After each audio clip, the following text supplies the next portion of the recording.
الف لام میم ذالک الکتاب لا ریب فیہ صدق اللہ العظیم۔ الف لام میم حروف مقطعات ہیں جن کے بارے میں عرض کر چکا ہوں۔ ذالک الکتاب لا ریب فیہ، یہ وہ کتاب ہے اس میں کوئی شک نہیں۔ الکتاب اس لیے کہا گیا ہے کہ قرآن مجید کی پیشین گوئیاں اور خوشخبریاں سابقہ کتابوں میں موجود تھیں، اور چونکہ اس سورہ مبارکہ میں اصل خطاب کا رخ جو ہے وہ ہے سابقہ امت مسلمہ کی طرف، تو ذالک کتاب نہیں کہا گیا، ذالک کتاب لا ریب فیہ نہیں، ذالک الکتاب، یہ وہ کتاب ہے، کتاب موعود ہے جس کی پیشین گوئیاں تورات اور انجیل میں موجود تھیں۔ لا ریب فیہ، اس میں کوئی شک نہیں۔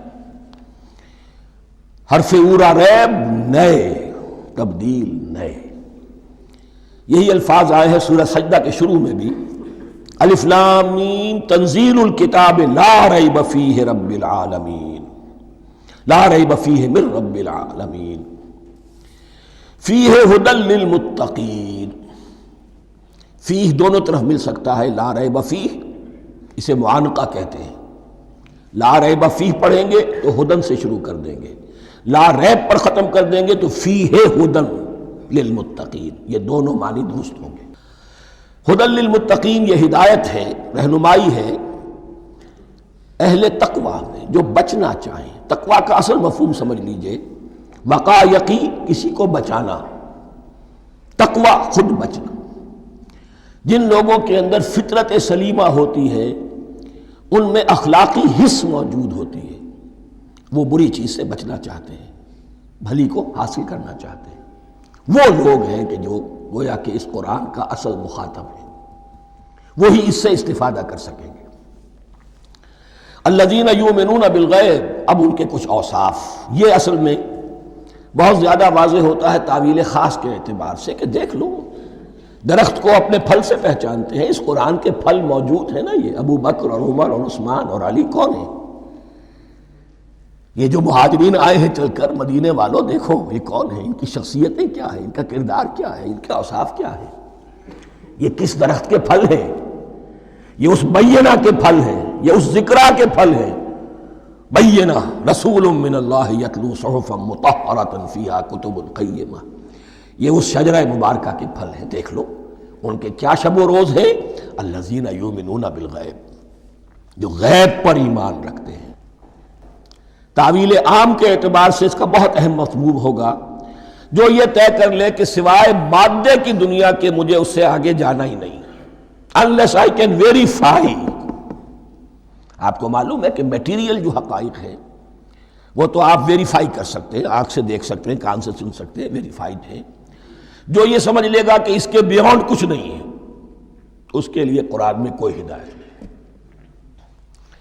ہدایت قرآنی کا نقطہ آغاز یہ ہے کہ انسان یہ سمجھ لے کہ جو اصل حقیقت ہے وہ مستور ہے، نگاہوں سے چھپی ہوئی ہے، سامنے جو کچھ نظر آ رہا ہے۔ ایک انگلستان کے بہت بڑے فلسفی کی کتاب کا عنوان ہے appearance and reality, reality and appearance, Bradley کی کتاب۔ اپیئرنس جو کچھ نظر آ رہا ہے یہ حقیقت نہیں، حقیقت اس کے پیچھے ہے۔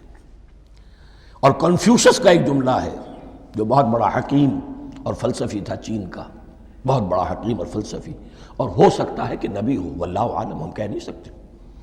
اس کی تعلیم بڑی اخلاقی تعلیم ہے، اور اس کا جملہ سنیے، یہ یؤمنون بالغیب کی اس سے زیادہ صحیح تشریح ممکن نہیں۔ There are certain things, there's nothing more real than what cannot be seen, and there's nothing more certain than what cannot be heard۔ وہ حقائق جو آنکھوں سے نہیں دیکھے جا سکتے اور کانوں سے نہیں سنے جا سکتے، ان سے زیادہ یقینی اور واقعی حقائق اور کوئی نہیں۔ There's nothing more real than what cannot be seen, and there's nothing more certain than what cannot be heard۔ الذین یؤمنون بالغیب وَيُقِيمُونَ الصَّلَاةَ، نماز قائم کرتے ہیں۔ وَمِمَّا رَزَقْنَاهُمْ يُنْفِقُونَ، اور جو کچھ ہم نے انہیں دیا ہے اس میں سے خرچ کرتے ہیں، خیر میں، بھلائی میں، نیکی میں، ابنائے نو کی حاجات کو رفع کرنے میں، لوگوں کی تکلیفیں دور کرنے میں، خود اللہ کے لیے، اللہ کی رضا جوئی کے لیے، اللہ کو قرض حسنہ دیتے ہوئے۔ وَالَّذِينَ يُؤْمِنُونَ بِمَا أُنزِلَ إِلَيْكَ وَمَا أُنزِلَ مِن قَبْلِكَ، اور وہ کہ جو ایمان رکھتے ہیں اس پر بھی جو آپ پر نازل کیا گیا ہے محمد صلی اللہ علیہ وسلم، اور اس پر بھی کہ جو آپ سے پہلے نازل کیا گیا۔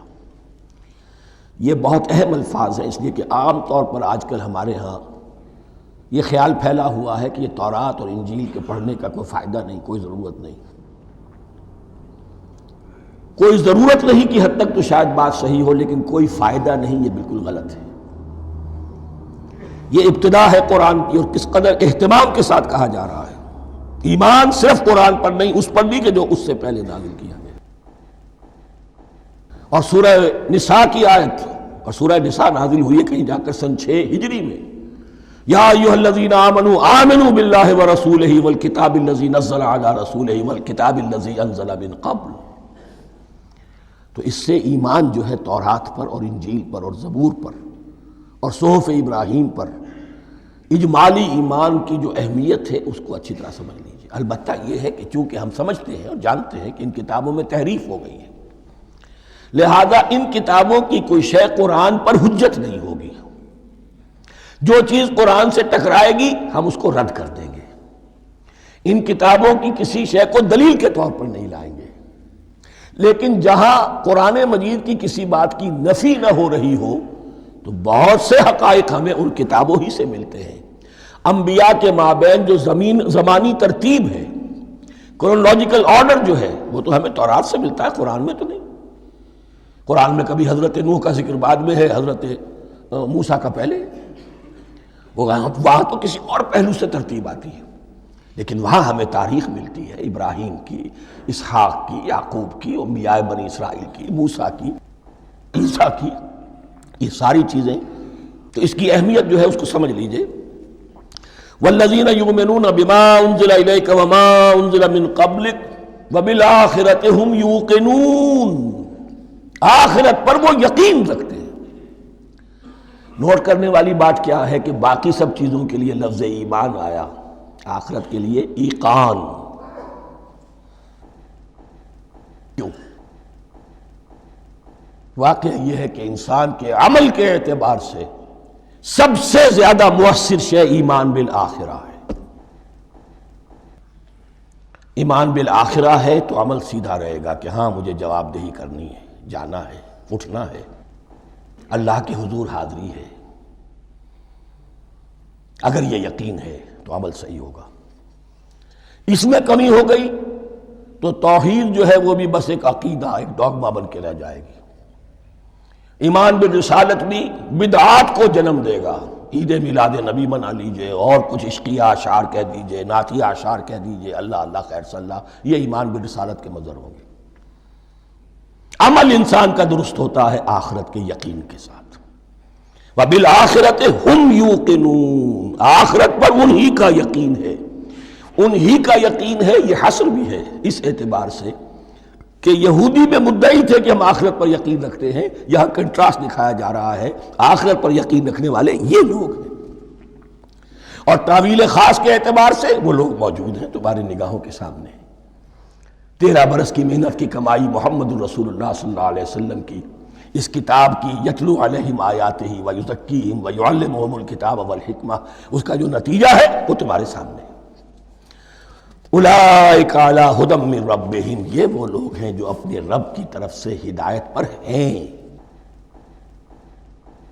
وہ ابتدائی ہدایت بھی ان کے پاس تھی، اور یہ تکمیلی ہدایت بھی، قرآن پر بھی ان کا یقین پورا ہے، اور محمد کا اتباع بھی وہ کر رہے ہیں۔ وَأُولَٰئِكَ هُمُ الْمُفْلِحُونَ، اور یہی وہ لوگ ہیں جو فلاح پانے والے ہیں۔ فلاح کا لفظ بھی قرآن مجید کی بڑی اہم اصطلاح ہے، منزل مراد کو پہنچ جانا، کسی باطنی حقیقت کا عیا ہو جانا۔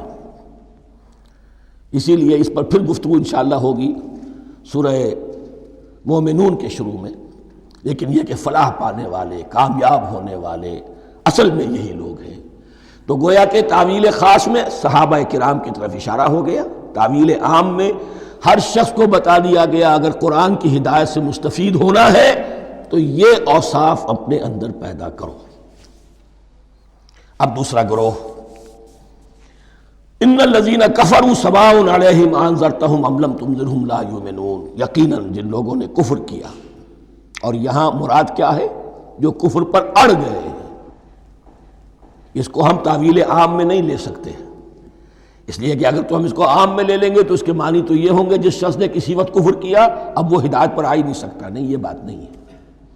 کوئی کفر میں ہے، وہ غالطے کی بنا پر ہے، عدم توجہی کی بنا پر ہے، حق اس پر واضح نہیں ہوا ہے اس لیے ہے، تو آپ اسے سمجھائیں گے، انذار و تبشیر سے اسے فائدہ ہو جائے گا، واعظ و نصیحت سے فائدہ ہو جائے گا۔ ایک وہ ہے کہ جو حق کو سمجھ کر پہچان کر اور پھر اڑ گئے، ضد کی وجہ سے، ہٹ دھرمی کی وجہ سے، تعصب کی وجہ سے، تکبر کی وجہ سے، حسد کی وجہ سے۔ ان الذین کفروا، ایسے لوگوں کا معاملہ کیا ہے؟ سواء علیہم انذرتہم ام لم تنذرہم لا یؤمنون، برابر ہے ان کے لیے خواہ آپ انہیں سمجھائیں خواہ نہ سمجھائیں، ڈرائیں نہ ڈرائیں، انذار فرمائیں نہ کریں، لا یؤمنون، وہ ایمان لانے والے نہیں۔ وہی بات جو میں نے کہی تھی کہ سوتے کو جگایا جا سکتا ہے، جاگتے کو کیسے جگائیں؟ ختم اللہ علی قلوبہم وعلی سمعہم وعلی ابصارہم غشاوہ، ان کے دلوں پر اللہ نے مہر کر دی ہے۔ کیوں کر دی ہے؟ یہ ابتداءً مہر نہیں ہوئی، جب حق کو پہچان کر انہوں نے رد کر دیا، اس کی پاداش میں، اس کی سزا کے طور پر۔